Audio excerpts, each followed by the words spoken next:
Jésus a dit une parole qui est très importante, c'est « il y a plus de bonheur à donner qu'à recevoir ». Et je crois que c'est ça un petit peu le sens de l'engagement des familles, c'est de donner ce qu'on a reçu bien sûr, mais c'est en donnant qu'on a beaucoup de bonheur. Et s'engager, en fait, c'est ça. C'est que dans la famille, on vit une sorte de communion, mais la communion, elle n'est jamais pour elle-même, elle est toujours pour la mission. On a commencé notre engagement à Brest, donc il y a plus de 15 ans, où on a importé la messe autrement qu'on avait découverte à la paroisse Saint-Maurice de Lille. C'est une messe pendant laquelle on va prendre notre temps de s'accueillir dans un premier temps. On se salue les uns les autres, on dit qui on est, on accueille les nouveaux. Ça change beaucoup de choses, c'est plus convivial. On a la chance à chaque messe d'avoir des personnes qui prennent en charge, alors maintenant il y a beaucoup d'enfants, donc les enfants d'un côté et les ados aussi, donc chaque groupe d'âge vit aussi son temps, donc ça libère les parents et puis ça permet aux enfants de vivre quelque chose pendant la messe aussi qui est pour eux et qui les nourrit aussi. C'est une place peut-être qu'on essaye de prendre à l'appel aussi du pape François qui est d'aller aux périphéries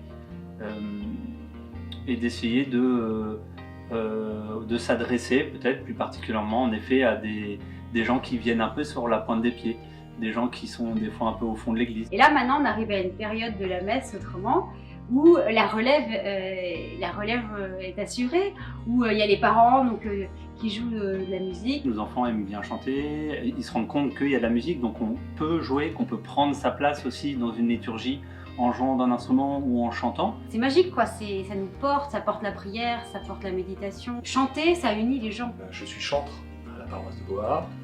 Anne-Laure fait la catéchèse à l'école. La prépa baptême aussi, la lecture de la parole. Depuis novembre l'année dernière, on a commencé avec les enfants à animer, en fait ils m'ont accompagné à partir de novembre là, parce que ils ont chacun un instrument et ils commencent à le maîtriser suffisamment pour pouvoir m'accompagner. C'était aussi le prérequis parce qu'en fait ils le souhaitaient depuis longtemps. Côme a commencé à la batterie, son objectif c'était accompagner son papa à la messe. C'était un peu quelque chose de nouveau à voir, surtout avec Côme parce que c'est une batterie. Donc une batterie dans une église, ça pose aussi des problèmes parce que c'est pas toujours évident pour les paroissiens. La prof de flûte de l'Alix est venue.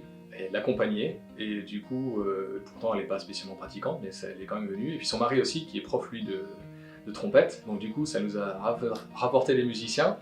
Et ils sont revenus plusieurs fois, donc ils ont apprécié jouer avec nous, quelque chose de différent. On fait l'évangélisation. Dans la famille chrétienne, on n'est pas appelé à se renfermer dans son petit cocon. Au contraire, on est appelé à s'ouvrir aux autres, à aller annoncer la bonne nouvelle aux autres, à aller rayonner auprès des autres ce qu'on vit dans la famille. Et on est toujours missionnaire. Donc une famille, elle est missionnaire. Et donc on a besoin d'aller vers les autres pour annoncer aussi la joie de l'Évangile. Et je dirais, pas simplement dans l'Église, mais aussi dans la société dans laquelle on vit. Par exemple, s'engager dans sa commune, s'engager dans la vie de la société, s'engager dans une association. Parce que le rôle des laïcs, c'est surtout aussi de promouvoir l'Évangile au plus près de la vie des gens, là, dans les engagements qu'on peut avoir en dehors, et je dirais peut-être surtout en dehors de l'Église, justement. Donc, les familles, elles sont appelées à s'engager dans la vie de la société, dans la vie de l'Église aussi, bien sûr, pour rayonner de l'Évangile au quotidien. J'ai engagé en 2011 pour la préparation au mariage, voilà, 2011, oui. Ça fait 10 ans déjà. C'est très riche pour nous, ça nous pousse à se redire pourquoi on s'est dit oui justement. Ça nous bouscule un peu aussi quelquefois, mais c'est toujours bon parce qu'après ça rayonne aussi dans notre couple, dans notre famille. Nous sommes aux équipes Notre-Dame depuis notre mariage, depuis 32 ans. Les équipes Notre-Dame, c'est clairement une charpente. Ça, c'est ça qui nous a permis de charpenter, de baliser notre foi. Et surtout, le soutien des autres équipiers. C'est grâce aux équipes qu'on s'est engagé dans l'Église. Il y a cette envie de partager avec nos amis et en famille aussi, en couple, on a envie de s'investir dans des missions parce qu'on trouve que ça nous fait grandir en fait. L'Esprit Saint souffle sur nous, ça c'est sûr. Et je vous invite du coup à vous engager parce que c'est comme ça que vous le verrez. Enfin, c'est en étant sur place, en étant témoin. La foi, elle ne peut grandir, mûrir que si on s'engage.